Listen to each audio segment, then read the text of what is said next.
Assalamualaikum warahmatullahi wabarakatuh. Salam sejahtera untuk kita semua. Perkenalkan, saya Agung Supriyadi, SEMAK, salah satu dosen dari Fakultas Ekonomi dan Bisnis Universitas Catur Insan Cendekia dari program studi akuntansi.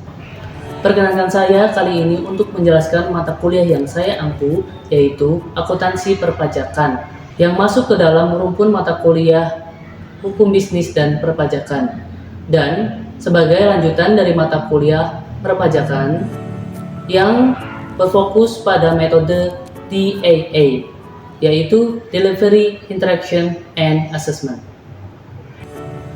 Video ini dibuat dengan tujuan untuk memenuhi salah satu persyaratan sertifikasi dosen tahun 2025, yaitu pernyataan diri dosen dalam unjuk kerja Tridharma Perguruan Tinggi atau PDDUKT-PT, khususnya di aspek pengajaran.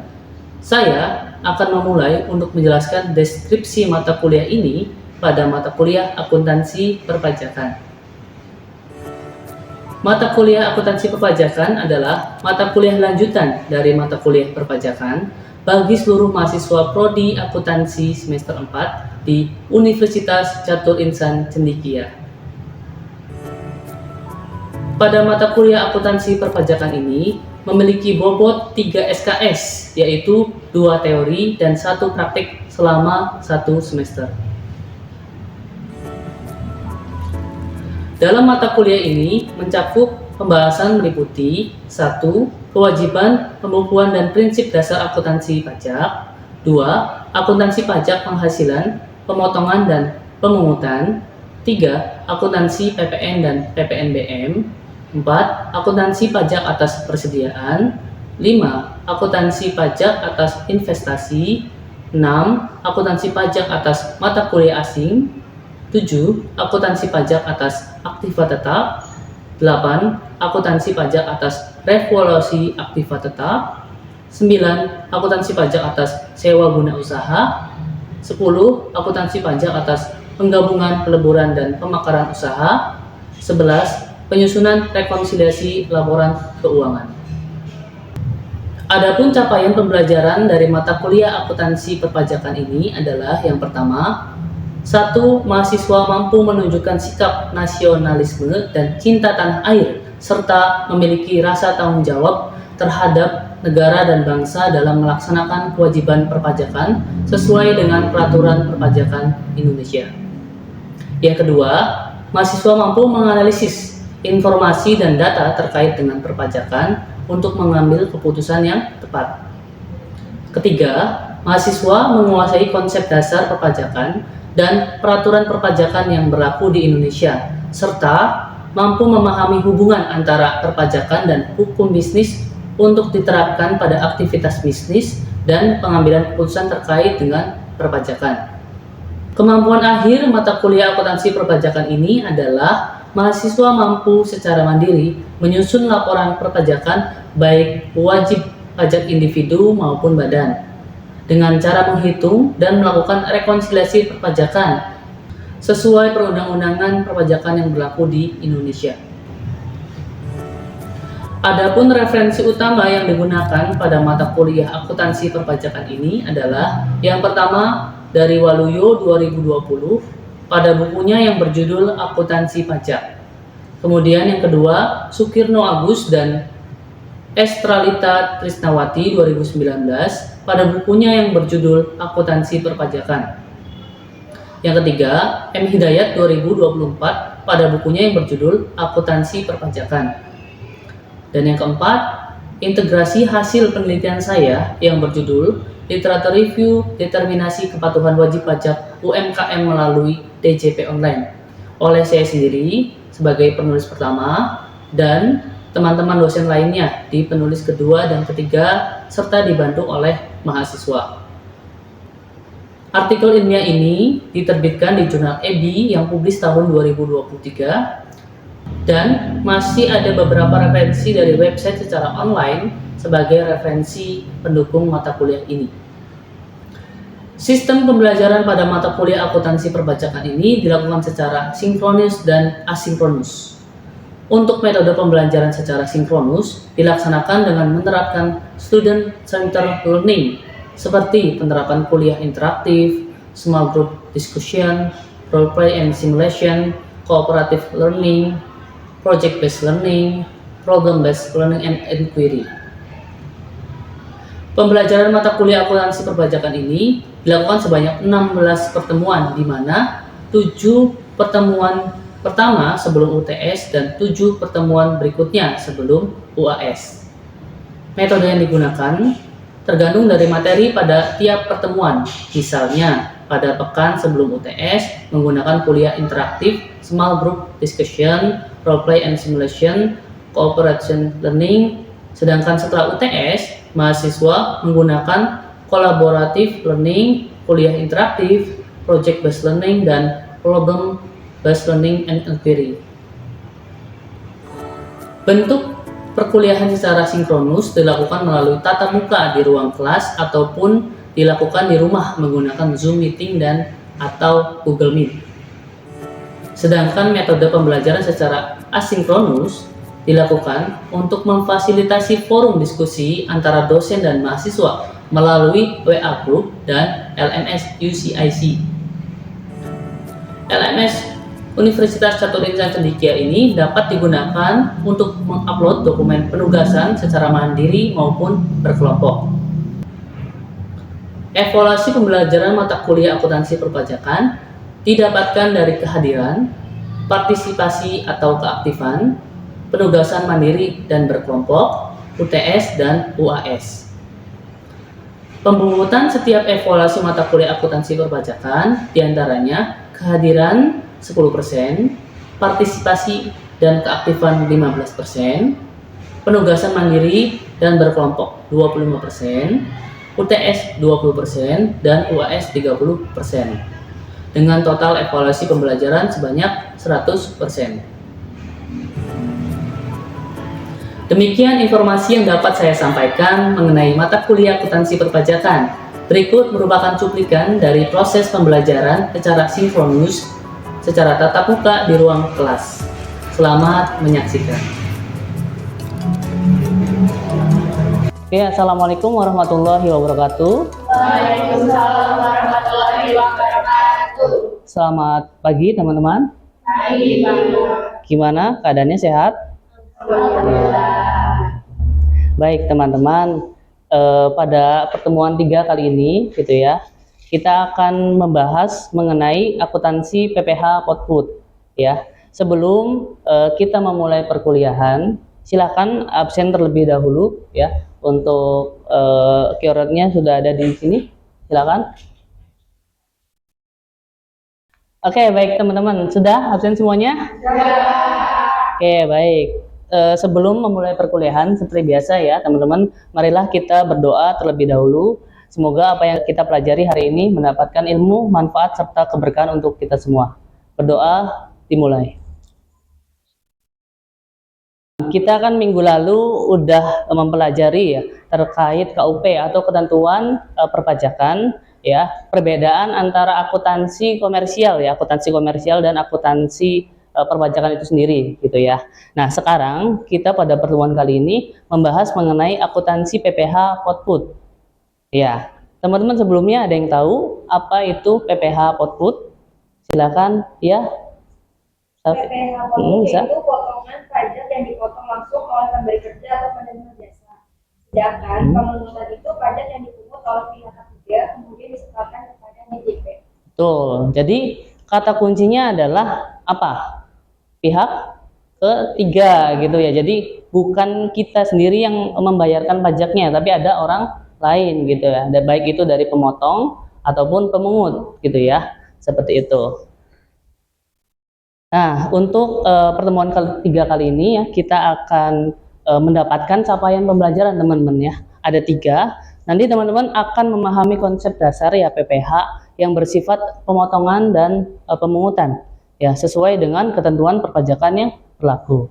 Kemudian capaian selanjutnya adalah teman-teman dapat mengidentifikasi pihak yang berperan sebagai pemotong, pemungut gitu ya, dan jenis-jenis PPH yang menjadi objek pajak PPh pasal 21, 22, 23, 26 gitu ya, dan PPh final ya.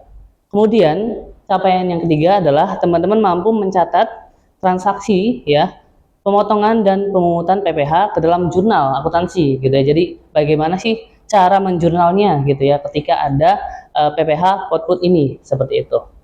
Oke.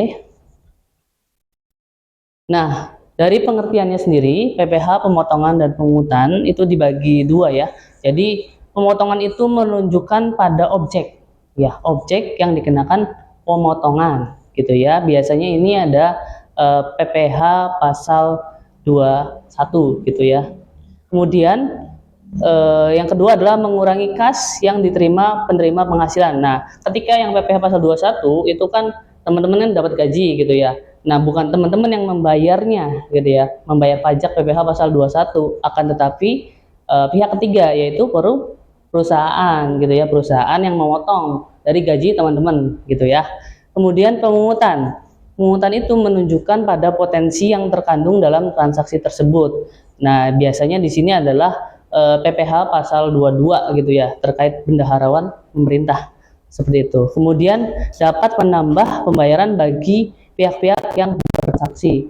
Jadi gini, ketika yang PPh pasal 22 itu misalkan bendaharawan pemerintah gitu ya, ketika ada yang membayar gitu ya, berarti menambahkan transaksi tersebut. Jadi ditambahkan gitu ya.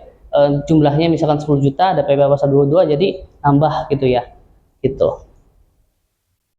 Kalau ini ya, saat penghasilan dibayarkan, misalkan sudah gajian gitu ya, berarti langsung dipotong gitu ya. Tujuannya ya, ketika sudah ada pemotongan pajak itu ya, pajak sudah dibayarkan sebelum penghasilan diterima oleh wajib pajak. Jadi ketika sudah mendapatkan gaji ya otomatis sudah dipotong gitu ya. Sedangkan pemungutan pajak itu pajak itu dipungut atas transaksi tertentu. Jadi tidak konsisten. Kalau yang ini kan biasanya konsisten, yang 21 ya. Gaji konsisten terus dipotong lagi gitu ya. Kalau ini kan tergantung penjualan gitu ya, penjualan. Seperti itu. Nah, yang tadi saya jelaskan, kata kuncinya adalah withholding system, yaitu yang dipotong atau dipungut pajak penghasilan oleh pihak ketiga. Jenis PPh output atau potongan pemungutan itu, yang pertama PPh pasal 21, teman-teman udah belajar ya di mata kuliah sebelumnya yang terkait dengan perpajakan ya. PPh pasal 21 kan atas pekerjaan, jasa, kegiatan gitu ya. Nah, sekarang PPh pasal 23, ada yang bisa berikan contoh PPh pasal 23 ya, Tiara? Jasa.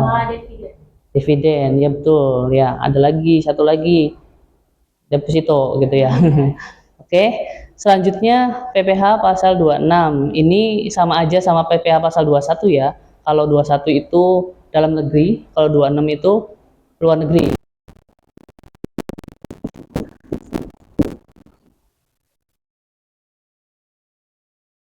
Oke ya, jadi ini transaksi pada saat pembayaran gaji ya. Gajinya tanggal 27 ya, gajinya ya. Siapa yang gajiannya? Yang membayarkan adalah PT Kalista. Oke. Nah, transaksinya adalah yang pertama debitnya beban gaji ya, beban gaji 500 juta. Kemudian yang kedua beban iuran pensiun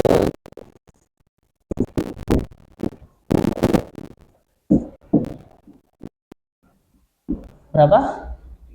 30 juta. Dari mana? 30 juta yang mana? Ini ya. Perusahaan memotong PPh 30 juta. Oke. Selanjutnya hutang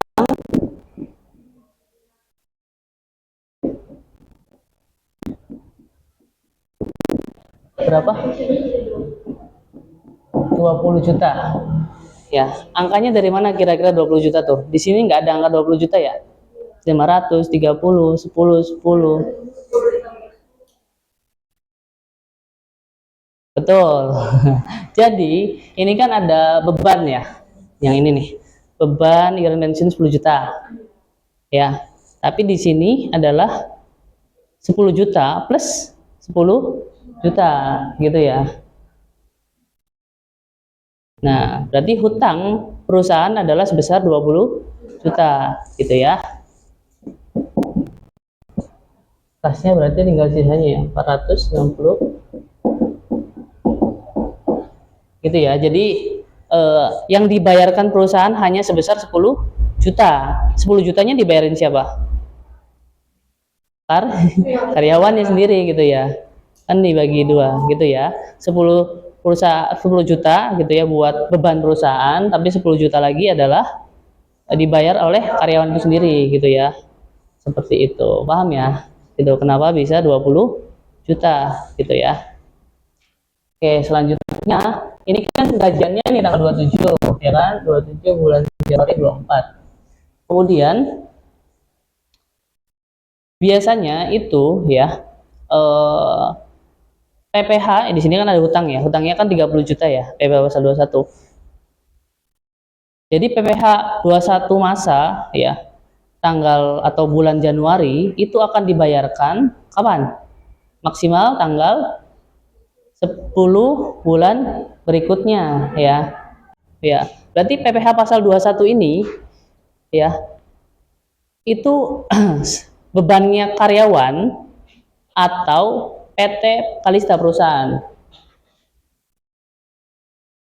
Karyawan atau PT Kalista yang berapa? 30 juta ini. Jennifer tadi betul? Apa? Karyawan. Iya, karyawan ya. Jadi ini karyawan gitu ya. Gitu. Nah, kasnya dari mana? Dari hasil pemotongan gaji gitu ya. Gaji di karyawan-karyawan gitu terpotong gitu kan. Jadi hasilnya 30 juta gitu ya. Iya, betul. Enggak. Nah, itu namanya withholding system. Jadi otomatis di gajinya, di struknya gitu ya, ada PPh pasal 21 gitu ya. Oke, nah ini kan sudah paham semua contohnya. Oke, sekarang pensiunnya 20 juta kayak istilahnya kayak tabungan ya Pak, 12 juta. ya aturannya gitu di sininya, soalnya gitu ya. Tapi memang ada ketentuannya berapa persen itu dibayarkan oleh perusahaan dan berapa persen oleh si karyawan itu sendiri gitu ya. Seperti itu. Oke, gimana? Ada yang ditanyakan lagi terkait PPh pasal 21 ini? Jika tidak ada case ya, silakan jawab. Nanti maju nggak apa-apa. Nih, saya bacakan. PT Untung Jaya melakukan pembayaran gaji pegawai tetap bulan Januari 2025 sebesar 800 juta. Gitu ya. Dari jumlah tersebut, perusahaan memotong PPh pasal 21 50 juta, iuran pensiun 15 juta, serta menanggung iuran pensiun karyawan sebesar 15 juta. Sama aja ya, soalnya kayak tadi, beda nominal doang. Nih, siapa yang mau jawab? Ini berarti ada dua jurnal ya. Yang pertama jurnal pembayaran gaji, gitu kan yang ini. Dan yang kedua adalah jurnal setoran, gitu ya, setoran. Oke, silakan. Ada yang maju? Ini di sebelahnya saya. 50 juta.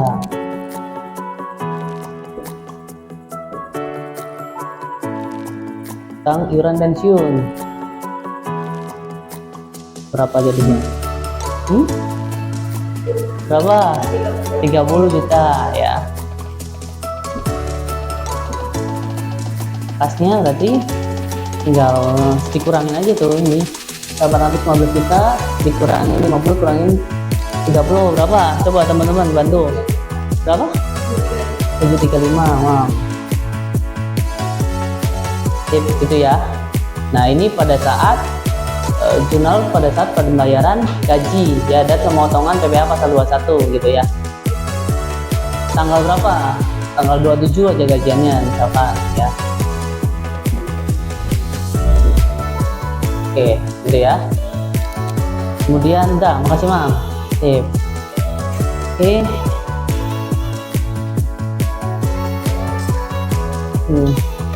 9 Februari ya, betul.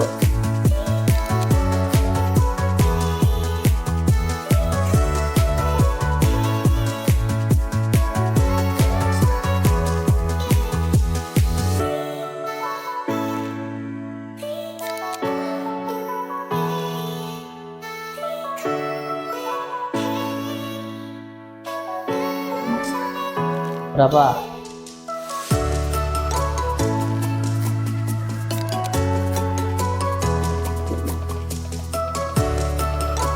Oke, good.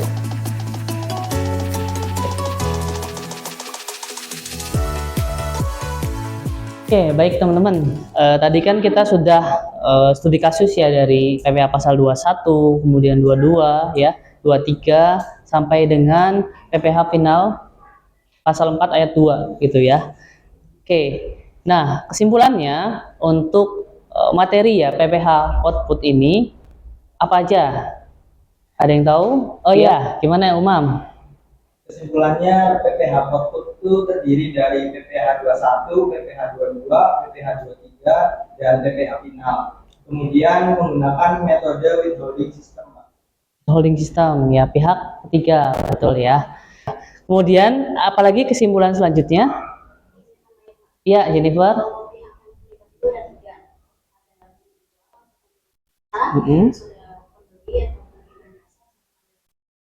DJP. Oke, betul ya. Jadi ada 3 pihak yang terlibat, pemberi atau penjual, kemudian penerima jasa atau pembeli, dan DJP itu sendiri gitu ya. Nah, kesimpulan lainnya adalah kita dapat mengetahui gitu ya antara perbedaan pemotongan dan pemungutan pajak gitu ya. Kemudian tadi Umam ya PPh pasal 21, 26, 22, 23 final, betul. Kemudian pajak yang dibayar seorang gitu atau badan dipotong dan dipungut pajak penghasilan oleh pihak ketiga gitu ya, yaitu menggunakan metode withholding system gitu ya. Pihak yang terlibat betul ada 3 ya, penjual, pemberi jasa, pembeli dan penerima jasa, dan DJP itu sendiri gitu ya. Selanjutnya adalah pihak penjual itu biasanya wajib meminta bukti potong ya, bukti potong PPh kepada pemotong atau pihak ketiga gitu ya. Kemudian pembayaran PPh output PPh pasal 21, 26, 23 ya, itu maksimal tanggal 10 bulan berikutnya, sedangkan pelaporannya adalah di akhir bulan berikutnya gitu ya. Kemudian pelaporan PPh output dan PPN ya dibayarkan saat terjadinya transaksi pelunasan gitu ya. Gitu. Jadi tidak sama dengan ini gitu ya. Kalau yang ini itu ada batas maksimalnya 10, kalau yang ini langsung dibayarkan gitu ya pada saat terjadinya transaksi penjualan gitu ya. Seperti itu. Baik teman-teman, untuk pertemuan 3 kali ini ya kita akhiri ya. Banyak yang kita ambil dari sini. Teman-teman juga udah belajar menjurnal gitu ya. Untuk selanjutnya ada tugas ya, ada tugas di MyCIC gitu ya, dibuka saja gitu ya. Tugasnya sama kayak tadi contohnya teman-teman yang case tadi di sini gitu ya. Kan sudah dipelajari, silahkan batas maksimalnya adalah minggu depan gitu ya. Jadi 1 minggu pengerjaannya sebelum perkuliahan dimulai itu sudah upload gitu ya minggu depan di pertemuan keempat gitu ya. Oke, baik teman-teman. Ya, kita sudah cukupkan ya untuk hari ini. Jangan lupa kerjakan tugasnya. Sehat selalu ya. Sampai bertemu di minggu depan. Kita akhiri di pertemuan 3 kali ini. Kurang lebihnya mohon maaf. Assalamualaikum warahmatullahi wabarakatuh. Waalaikumsalam warahmatullahi wabarakatuh. Demikian cuplikan proses pembelajaran dari mata kuliah akuntansi perpajakan yang saya ampu. Semoga dapat memberikan gambaran mengenai kinerja pengajaran yang saya lakukan di Universitas Catur Insan Cendekia. Saya mengucapkan terima kasih kepada seluruh tim dan panitia sertifikasi dosen tahun 2025 dalam proses pengembangan profesionalisme sebagai dosen. Tak lupa saya ucapkan terima kasih kepada Universitas Catur Insan Cendekia sebagai institusi yang memberikan dukungan, fasilitas, dan lingkungan akademik untuk melaksanakan tridharma perguruan tinggi. Saya ucapkan pula terima kasih kepada pimpinan UCIC atas bimbingan dan motivasi selama proses pengajuan Serdot ini. Saya juga mengucapkan terima kasih kepada rekan-rekan sejawat dan para dosen yang telah berkolaborasi terhadap pengembangan ilmu. Saya juga mengucapkan terima kasih kepada mahasiswa Universitas Catur Insan Cendekia yang selalu support dan semangat dalam kegiatan pendidikan, penelitian, dan pengabdian di Universitas Catur Insan Cendekia.